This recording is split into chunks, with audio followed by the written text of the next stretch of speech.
Mary जब भी उसे देखती, एक दर्द और एक डर उसके चेहरे पर दिखता था। हर वक्त मैरी यही सोचती कि इस मासूम सी बच्ची के मन में आज भी उस हादसे का डर छुपा हुआ है। वो डर मानो उसकी जिंदगी का हिस्सा ही बन गया हो। पता नहीं कब ये डर इसकी जिंदगी से निकलेगा भी या नहीं, ये तो गॉड ही जाने। जब भी मैरी की नजर उस पर जाती तो वो उसी शून्य में देखती ही दिखाई देती। उसने स्कूल जाना ही बंद कर दिया था। वो ना ही दूसरे बच्चों के साथ खेलती और ना ही कभी दूसरे बच्चों की तरह जिद करती। हर वक्त एक छोटे से कमरे में बैठी रद्दी कागजों में कुछ न कुछ लिखती रहती थी। मैरी उसकी मनोदशा बहुत अच्छे से समझती थी। आखिर उस वक्त वही थी जब उस छोटी सी बच्ची ने अपने माता पिता की दर्दनाक मौत देखी। मैरी को आज भी याद है वो दिन जब एक प्यारा सा छोटा सा परिवार उसके फ्लैट के पास वाले फ्लैट में रहने आया था, जिसमें रॉबर्ट, उसकी वाइफ रोजी और रॉबर्ट की मॉम एलिस और उनके दो प्यारे प्यारे बच्चे। एक प्यारा सा छोटा सा बेटा जो अभी सिर्फ 1 साल का ही था, उसका नाम रॉबिन था, और एक बेटी प्यारी सी फूल जैसी नाजुक जिसे वो प्यार से रूही बुलाते थे। वो सब लोग शाम को नीचे कॉलोनी के गार्डन में बैठकर अपने बच्चों के साथ वक्त बिताया करते थे। जब भी रॉबर्ट, रोजी और एलिस बिल्डिंग से नीचे अपने बच्चों के साथ आते तो सभी फ्लैट के लोग उन्हें देखने लग जाते और वो लोग उन लोगों पर ध्यान न देकर अपने बच्चों के साथ कुछ देर खेलते और फिर वापस अपने घर लौट जाते। उन्हें ऐसा करते देख बाकी परिवार भी गार्डन में आने लगे थे। सब कुछ अच्छा चल रहा था। कुल मिलाकर सभी परिवार अपने बच्चों के साथ वक्त बिताने लगे थे और एक दूसरे को जानने लगे थे। मैरी भी अपने दोनों बच्चों क्रिश और क्रिस्टीना के साथ गार्डन आने लगी थी। मैरी के पति आर्मी में थे और शहीद हो गए थे।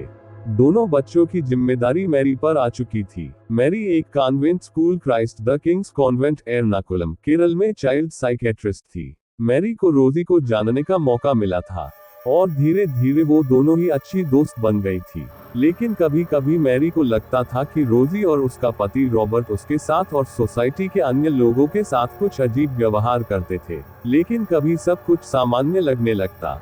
रोजी और रॉबर्ट अपनी बेटी रूही को किसी और बच्चों के साथ खेलने भी नहीं देते थे और ना ही किसी से बात करने देते थे। उनकी बेटी रूही भी डरी सहमी सी रहती थी। एक चाइल्ड साइकेट्रिस्ट होने के नाते मैरी ये बात बहुत अच्छे से जानती थी कि यदि घर का माहौल ठीक नहीं हो या बच्चों के साथ कुछ नरमी से पेश न आने के कारण बच्चे डरे सहमे से रहने लगते हैं। कभी कभी मैरी को ये भी लगता था कि रॉबर्ट और रोजी रूही को रॉबिन के पास भी नहीं जाने देते थे। एक बार जब मैरी अपने बच्चों के साथ गार्डन में खेल रही थी तभी रूही एक बहुत ही खूबसूरत डॉल लेकर आई और मैरी को दिखाने लगी। Mary aunty, look, it's my new doll. Mom dad ने मेरे लिए ये खरीदी थी, लेकिन वो लोग इसे यहाँ नहीं लाने देते। इस डॉल को मॉम ने घर के स्टोर रूम में एक बक्से में डाल दिया था। आज चुपके से मैंने इसे निकाला और यहाँ ले आई। कैसी है ये डॉल? चाहते हुए रूही बोली। अरे वाह, ये तो बहुत ब्यूटीफुल है, एकदम तुम्हारे जैसी। कहते हुए मैरी ने वो डॉल अपने हाथों में ले ली। जैसे ही मैरी ने वो डॉल अपने हाथों में ली उसे कुछ अजीब सा एहसास हुआ। उसने उस एहसास को इग्नोर कर दिया और रूही से बातें करने लगी, बीच बीच में डॉल को भी देखने लगी थी। तभी अचानक उसे लगा जैसे उस डॉल ने अपनी पलकें झपकाए हो। मैरी एकदम से सहम गई और उस डॉल को देखने लगी, लेकिन फिर से ऐसा नहीं हुआ। मैरी अब भी उस डॉल को देखे जा रही थी। तभी रूही की आवाज ने उसका ध्यान भंग किया। आंटी, क्या हुआ? आपको मेरी डॉल पसंद नहीं आई क्या? आप उसे ऐसे क्यों देख रहे हो? अपनी डॉल को मैरी के हाथों से लेते हुए, लगभग छीनते हुए रूही बोली। जैसे ही रूही ने अपनी डॉल मैरी के हाथों से छीनी तो मैरी उसे हैरानी से देखने लगी। उस वक्त रूही की आंखों में थोड़ा गुस्सा और होठों पर एक रहस्यमयी मुस्कान देखी मैरी ने। उसे इस तरह देख मैरी थोड़ा सहम सी गई थी। मैरी को कुछ गड़बड़ लगा। उसने खुद को संभालते हुए धीरे से रूही का सर सहलाया और उससे पूछा, बेटा ये डॉल बहुत सुंदर है, मुझे भी क्रिस्टीना के लिए ऐसी ही डॉल लेनी है। उसका बर्थडे आने वाला है ना, तो गिफ्ट देना है उससे, तो मुझे बताओ कि आप ये डॉल कहाँ से लेके आए। जब मैरी ने उसका सिर सहलाया तो रूही एकदम नॉर्मल हो गई और चहकते हुए बोली, हम ना बहुत दिनों पहले दूसरी जगह रहते थे, तब एक म्यूजियम में गए थे, हिस्ट्री म्यूजियम, वहीं पर ये डॉल थी, मुझे ये अच्छी लगी तो मैंने ले ली। जब मैरी ने ये बात सुनी तो वो सोच में पड़ गई। म्यूजियम में डॉल, वहां से खरीदी। मन ही मन बड़बड़ाई मैरी। वो रूही से कुछ पूछती उससे पहले ही वो वहां से चली गई और मैरी उसे जाते हुए देखती रही। तभी अचानक ही रूही ने जाते जाते ही अपनी गर्दन पीछे की और उसकी ओर देखकर फिर से रहस्यमयी ढंग से मुस्कुराए और अपनी डॉल को अपने कंधे पर मैरी की ओर मुंह करके पटक लिया, जैसे किसी बच्चे को गोद में उठते हैं। अचानक मैरी के देखते देखते ही उस डॉल की आंखें चमकने लगी और मुस्कुराने लगी। मैरी एकदम से चौंक गई थी और डर के मारे अपने घर चली गई। दूसरे दिन ही मैरी उसी हिस्ट्री म्यूजियम में पहुंची जिसकी बात रूही कर रही थी। वहां जाकर उसे पता चला कि वहां से एक शापित डॉल जो आम जनता के लिए बहुत डेंजर थी और जिस पर बहुत सी आत्माओं का साया था, गायब हो गई थी। जैसे ही मैरी को पता लगा, अचानक ही उसकी आंखों के सामने रूही की वो डॉल घूमने लगी थी। मैरी समझ गई थी कि रूही के पास वही डॉल है जो यहाँ थी। उसने वहां म्यूजियम वालों से कुछ पूछताछ की तो उन्होंने जो बताया उससे मैरी बहुत शॉक्ड हो गई थी। उन्होंने बताया कि आज से लगभग 2 महीने पहले हमेशा की तरह बहुत से लोग वहां आए हुए थे।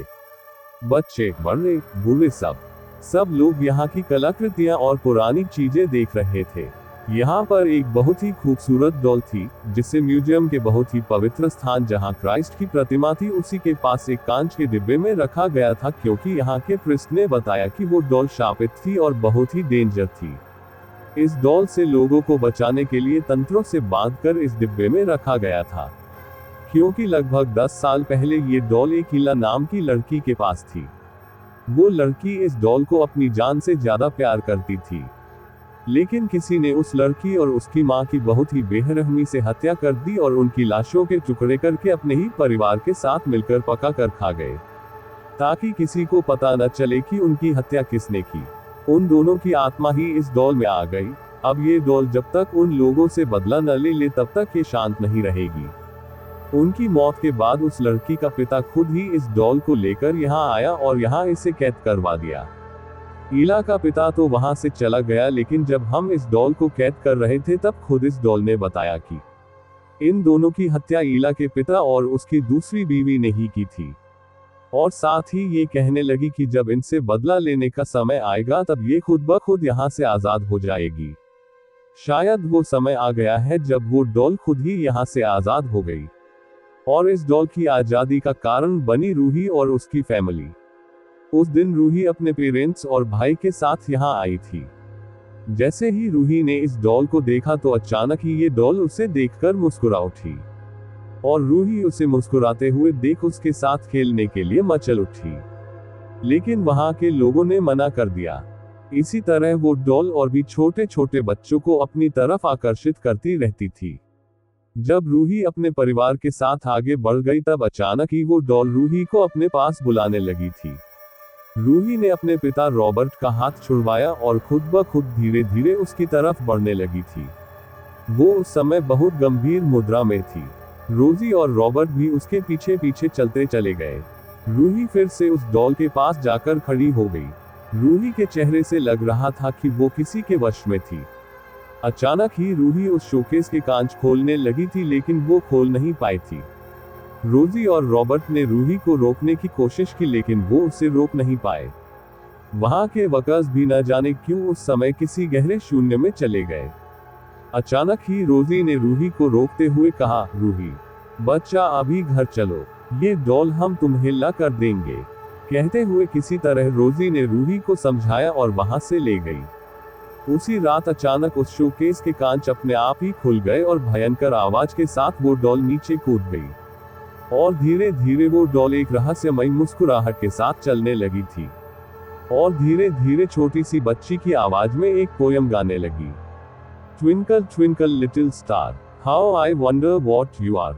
बाहर बहुत तेज बारिश हो रही थी। म्यूजियम के दरवाजे धीरे धीरे चरमराहट के साथ अचानक ही खुलने लगे थे। अब डॉल ने गुनगुनाना बंद कर दिया था, और अचानक ही उसकी आंखों में आंसू की जगह खून बहने लगा था। म्यूजियम से बाहर आते ही वो डॉल दहाड़ मारकर रोने लगी। उसका रोना इतना खतरनाक था कि जिसने भी सुना वो सहम सा गया था। अचानक वो डॉल जोर जोर से चिल्लाने लगी थी, आ रही हूं मैं, आ रही हूं, अपना बदला लेने, किसी को नहीं छोड़ूंगी मैं। चिल्लाती हुई वो डॉल अचानक कूदती हुई एक पेड़ पर लटक गई। थोड़ी ही देर बाद बारिश के रुकने पर वो डॉल पेड़ से नीचे गिर गई। वहीं पर एक शराबी बैठा था। उसने उस डॉल को उठाया और हवस भरी नजरों से देखने लगा। अचानक ही वो उस डॉल को चूमने लगा था। कितने टाइम बाद मिली है तू मुझे, आज तो तेरा पूरा रस निचोड़ दूंगा। घर से बाहर निकलवाया था ना तूने, अब देख मैं क्या करता हूँ तेरे साथ, कहते हुए उसने उस डॉल के कपड़े फाड़ने शुरू कर दिए। लेकिन तभी अचानक वो डॉल भारी होने लगी, इतनी भारी कि डर के मारे उस शराबी ने उसे दूर फेंकना चाहा, लेकिन वो उसके पास ही गिर गई और कुछ ही देर में हवा में उड़ने लगी और चिंघाड़ते हुए बोली, तूने मेरी इज्जत लूटने की कोशिश की। तुझ जैसे इंसान इस धरती पर रहने लायक नहीं है। तेरे जैसे ही एक इंसान ने धोखे से मेरी माँ से शादी की और जब उसकी सारी इच्छाएं पूरी हो गई तो मुझे और मेरी माँ को मार डाला। आज मैं तुझ जैसे सारे इंसानों को मार डालूंगी। कहते हुए वो डॉल उस शराबी के पास आई और उसे एक पल में ही हवा में उछाल दिया और हवा में ही उस शराबी के 2 टुकड़े कर दिए। उसके शरीर के दोनों टुकड़े पेड़ से टकराते हुए नीचे गिर गए। चारों तरफ खून ही खून हो गया और मांस के लोथड़े बिखर गए। ये सब देखकर वो डॉल चिंघाड़ते हुए हंसी और उसके मांस के लोथड़ों के पास बैठकर खाने लगी। उसके चेहरे पर रहस्यमय मुस्कान थी और आंखों में खून उतर आया था। अगले दिन वो रूही के घर पहुंच गई और जहां रूही सो रही थी वहीं जाकर लेट गई और धीरे धीरे बोलने लगी, रूही, रूही, देखो मैं आ गई। तुमने मुझे बुलाया था ना, देखो अपनी आंखें खोलो रूही। अपना नाम सुनकर रूही ने अपनी आंखें खोली। जैसे ही रूही ने देखा कि वो डॉल उसके पास है, वो बहुत खुश हुई और उसको अपने हाथों में लेकर उससे खेलने लगी और उससे बातें करने लगी। रूही, किसी को मत बताना कि मैं तुम्हारे पास हूँ, वो डॉल धीरे से बड़े प्यार से बोली। नहीं, मैं किसी को कुछ नहीं बताऊंगी, बस तुम मेरे पास ही रहना। कहते हुए रूही ने अपनी डॉल को गले से लगा लिया। इस बात को कुछ ही दिन बीतने के साथ ही रूही सबसे बहुत ही अजीब तरह का बिहेव करने लगी थी। रोजी और रॉबर्ट भी समझ नहीं पा रहे थे कि रूही के साथ ये हो क्या रहा है। जो रूही हमेशा ही शांत रहती थी, उसकी स्कूल से कुछ दिनों से कंप्लेंट्स आने लगी थी कि रूही लड़कों के साथ मारपीट करती है तो कभी स्कूल के छत की दीवार पर चलने लगती है। ये सुन वो दोनों बहुत ही ज्यादा परेशान हो गए थे। ऐसे ही एक सर्दी के दिन जब उसका 6 महीने का भाई धूप में खेल रहा था तो रूही ने उसे उसके झूले सहित नीचे गिरा दिया और अपनी डॉल को सुला दिया और वही उसके पास बैठकर अजीब अजीब से आवाजें निकलने लगी और अजीब सी हरकतें करने लगी। उन्हें लगने लगा था कि हो ना हो ये कोई आत्मा का साया है जिससे रूही ऐसी हरकतें कर रही है। इसके साथ ही कुछ दिन और बीते, रूही की अजीब हरकतें बढ़ती ही जा रही थी, लेकिन किसी को भी उस डेंजर डॉल के बारे में पता नहीं चला। एक दिन आधी रात को अचानक ही रूही नींद से जागी और छत पर चली गई। उस वक्त उसके साथ वो डॉल भी थी। दोनों बहुत देर तक छत की दीवार पर बैठी रही और अचानक ही हू हू की आवाज में चिल्लाने लगी। आवाजें सुनकर रोजी की नींद खुली तो उसने अनुमान लगाया कि ये आवाजें छत से आ रही है। रोजी बहुत डर गई थी। उसने रॉबर्ट को जगाया और दोनों छत की तरफ निकल गए। जैसे ही वो दोनों छत पर आए, उनकी आंखें फटी की फटी रह गई और दोनों ही अपने मुंह पर हाथ लगाए खड़े रहे। उन्होंने देखा कि रूही छत की दीवार पर दूसरी तरफ पांव किए बैठी थी और उसके बाल खुले हुए थे और पास ही एक उल्लू मरा पड़ा था और बहुत दूर तक उसके पंख और खून ही खून बिखरा पड़ा था और रूही के हाथ में कुछ मांस के टुकड़े थे जिन्हें वो बुरी तरह खा रही थी। उसे देखकर दोनों ही उल्टियां करते हुए नीचे भागे और डर के मारे छत का दरवाजा बंद कर दिया। रॉबर्ट, ये क्या था? उसे क्या हो गया? वो वहां क्या कर रही थी? रॉबर्ट, मुझे बहुत डर लग रहा है। मैंने कहा था ना तुमसे इस लड़की को वही छोड़ देते हैं, लेकिन तुमने मेरी एक न सुनी। सुन लो रॉबर्ट, इस लड़की के कारण यदि मेरे बेटे को कुछ हो गया तो ये लड़की भी जिंदा नहीं रहेगी। डरते हुए गुस्से भरी आंखों से रॉबर्ट को देखते हुए रोजी बोली, तुम रूही को कुछ नहीं करोगी, वो मेरी बेटी है। तुम्हारे कहने से मैंने जूली को मार डाला और ईला ने हमें देख लिया तो उसे भी मारना पड़ा, लेकिन रूही तो मेरी अपनी बेटी है, उसे कैसे मार दूं? तुम भी सुन लो, तुम रूही को कुछ नहीं करोगी। कल ही मैं प्रिस्ट को लेकर आऊंगा, देखते हैं वो प्रिस्ट क्या करता है। रॉबर्ट ने रोजी को समझाते हुए कहा। दोनों बात ही कर रहे थे कि तभी एक धमाका हुआ और वो डॉल उन दोनों के सामने आ गई और दहाड़ती हुई बोली, वो प्रेस्ट कुछ नहीं बिगाड़ पाएगा मेरा। तुम्हारी बेटी रूही मेरे कब्जे में है। मैं तुम लोगों को ऐसी सजा दूंगी कि तुम याद रखोगे। कहते हुए डॉल उन दोनों के चारों तरफ घूमने लगी और दोनों ही डर के मारे बेहोश हो गए। दूसरे दिन जब होश आया तो सब कुछ शांत था। रूही भी अपने रूम में सो रही थी और छत पर भी कुछ न था। ऐसा लग रहा था जैसे रात को कुछ हुआ ही नहीं। रॉबर्ट और रोजी शांत थे ये सोचकर कि उन्होंने एक सपना देखा, लेकिन फिर भी रॉबर्ट छत से एक प्रिस्ट को ले आया। उसने घर में घुसते ही बता दिया कि यहाँ एक आत्मा का साया है जो आपके घर को तबाह करने आया है और वो एक डॉल के रूप में है। डॉल का नाम सुनते ही उनकी आंखों के सामने वो दिन घूम गया जब रॉबर्ट और रोजी ने मिलकर जूली और उसकी बेटी ईला को बहुत ही बेरहमी से मारा था। ईला जो कि जूली के पहले पति की बेटी थी, उसने रॉबर्ट और रोजी को जूली को मारते हुए देख लिया था और डर के मारे सामने आ गई थी, तो उन दोनों ने उसे भी मार डाला और किसी को कुछ पता न चले इसलिए उनके टुकड़े कर खा लिए। वो दोनों तो मर गई, लेकिन ईला की आत्मा उसी की डॉल में घुस गई थी। वो कुछ करती उससे पहले ही रॉबर्ट उसे एक हिस्ट्री म्यूजियम ले गया और वहां मंत्रों से उसे बांधकर कांच के शोकेस में बंद करवा दिया। दोनों ही उस सोच में डूबे हुए थे, तभी प्रिस्ट की आवाज से उनकी तंद्रा टूटी। प्रिस्ट के कहे अनुसार उन्होंने उस डॉल को एक बक्से में बंद कर तंत्रों मंत्रों से बांध दिया और ये जगह छोड़कर दूसरी जगह शिफ्ट हो गए। लेकिन उन्होंने एक गलती कर दी, वो ये थी कि जिस बक्से में उन्होंने उस डॉल को कैद किया था वो